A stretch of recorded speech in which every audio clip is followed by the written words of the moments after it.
Os esforços de Faraó, as armadilhas do diabo. Moisés e Arão, comissionados por Deus, são enviados ao Egito, vão imediatamente ao palácio e, apresentando-se na corte de Faraó, em meio à grandeza e à pompa do Egito, apresentam a exigência de Jeová: deixa ir o meu povo para que me celebre uma festa no deserto. Êxodo capítulo 5, versículo 1.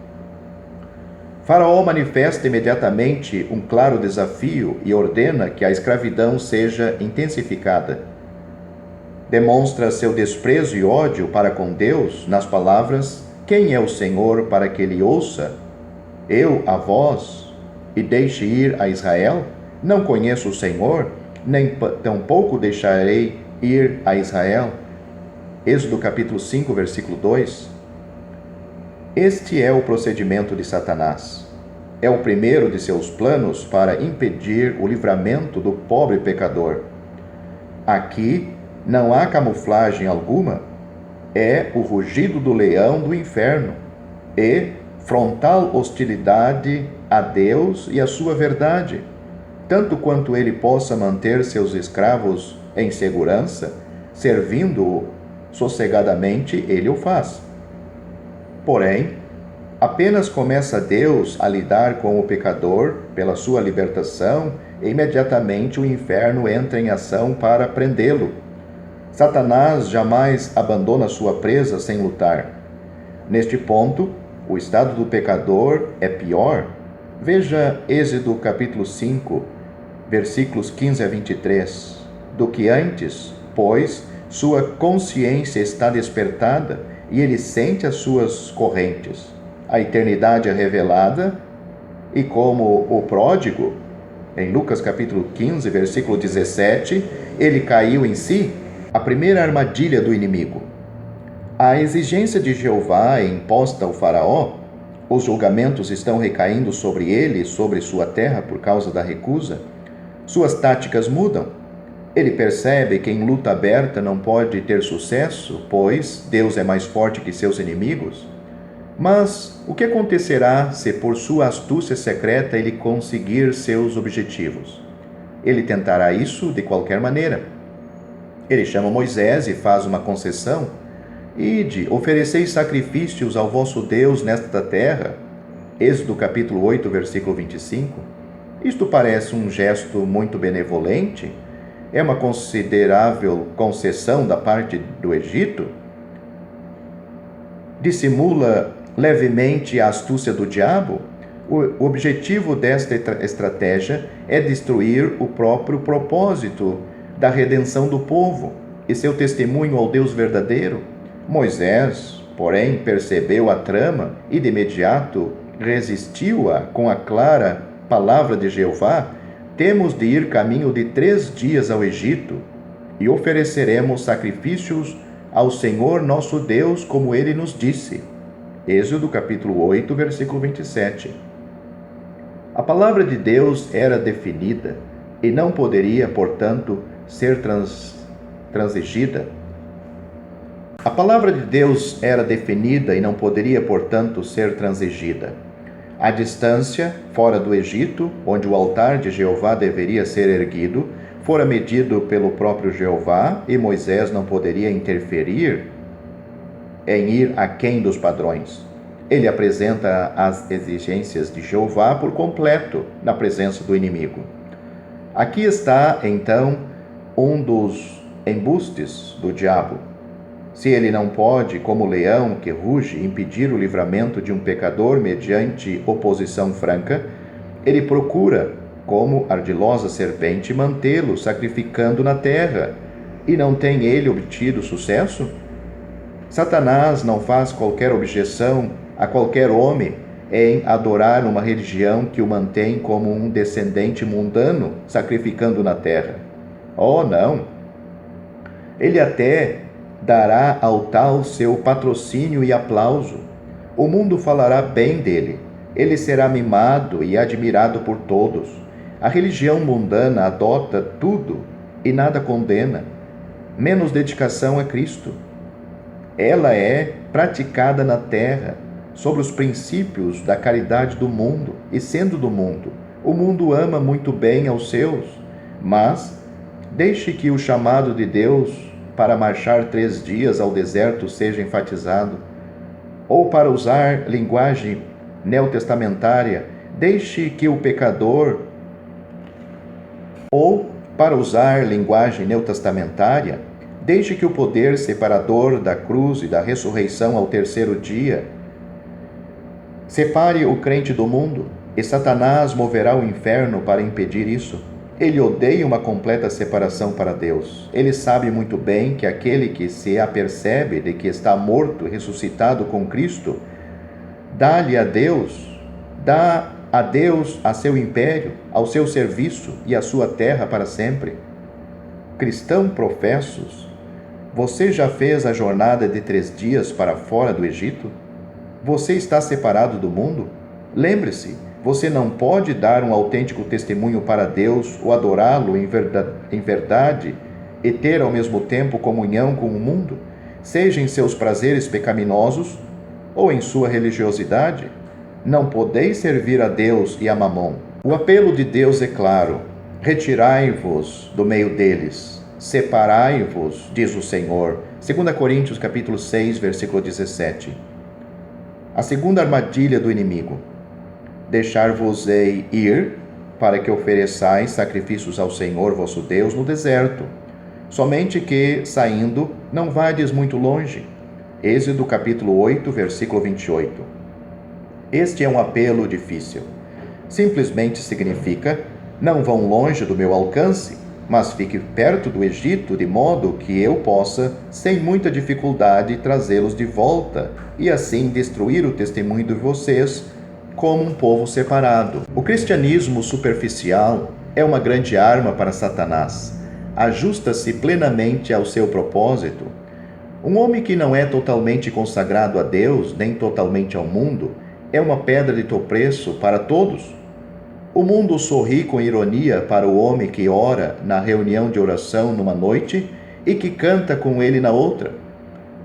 As pessoas honestas podem avaliar a profundidade de uma tal profissão facilmente. Põe-no de lado como um hipócrita. Ele não tem poder algum para qualquer coisa, a não ser para dano. Ele não é respeitado por ninguém, nem por cristão, nem pelo mundo. Sua própria consciência é pervertida, sua alma é atormentada e sua aparência total é miserável. Ló foi um da classe que não vai muito longe. Ele tentou misturar política com piedade enquanto vivia em Sodoma, e o povo zombava dele. Sua vida mundana paralisou por completo a sua pregação. Seus filhos casaram com sodomitas, e o fim foi que ele foi arrastado para fora de Sodoma, salvo como pelo fogo, para terminar seus dias numa caverna solitária, com um testemunho arruinado. Jovem crente, Satanás tentará esta armadilha com você. Ele dirá baixinho: não vão muito longe, não há necessidade de estar restringido.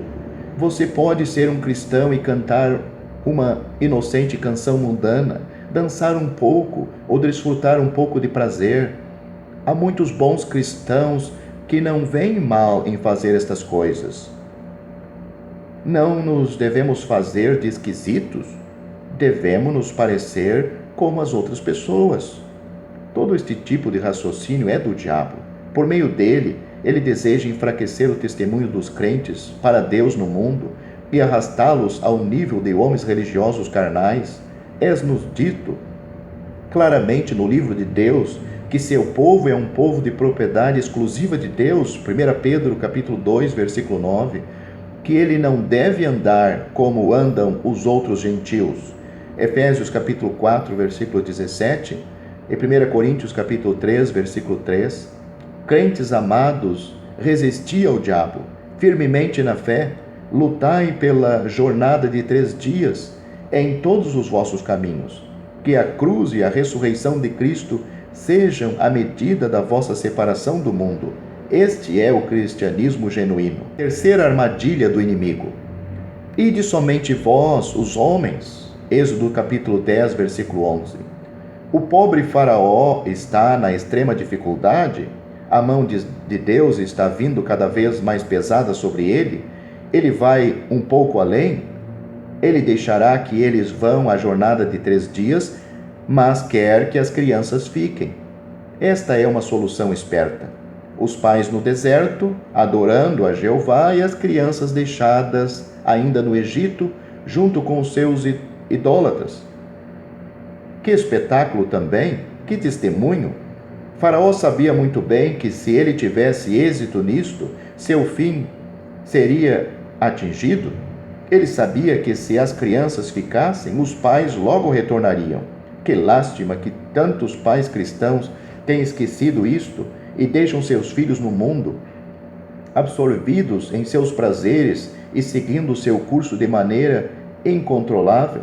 O testemunho de muitos pais cristãos tem sido arruinados por deixar seus filhos pequenos no Egito, encorajando-os a assistir às suas reuniões e aprender seus caminhos, na companhia das pessoas mais incrédulas. O crente Ló e Eli eram ambos desta classe, e o julgamento de Deus que caiu sobre suas famílias permanece como uma advertência a todos que seguem seus passos.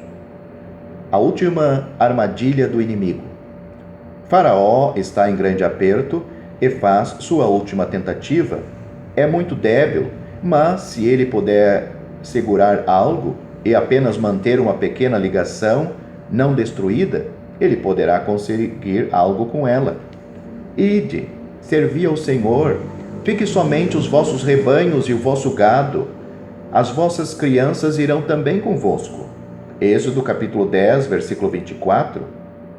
Faraó está agora muito complacente. Ele ficará satisfeito facilmente. Suas exigências parecem razoáveis. O rebanho e o gado poderiam ser um estorvo numa jornada. Não seria melhor deixá-los? Moisés diz não. Embora pessoalmente o homem mais humilde da terra, ele era um dos invencíveis do Senhor. Ele não cedeu um jota das exigências de Deus. Os rebanhos e o gado deviam ser de Jeová também. Ele deveria ter tudo. E assim Faraó recebeu a resposta decisiva e final. Nenhuma unha ficará. Êxodo capítulo 10, versículo 26. Esta era a exigência divina. Não poderia haver concessão, nenhum ponto cederia. Jeová deveria ter o que era seu. A decisão alcançou a vitória e o inimigo, frustrado em todos os pontos, foi obrigado a retirar-se derrotado. Jovem crente, seja o teu lema, decisão por Cristo.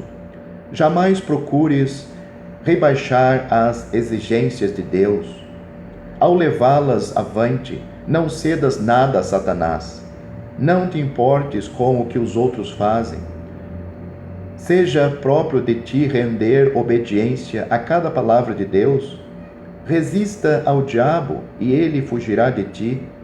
Sê como Moisés, que não rebaixou as exigências de Jeová, como Daniel, que preferiu entrar na cova dos leões do que desobedecer a seu Deus, como os 3 jovens hebreus que entraram na fornalha de fogo ardente, ao invés de adorar uma imagem erigida pelo maior monarca da terra.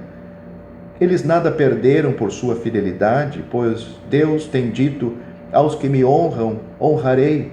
1 Samuel capítulo 2, versículo 30.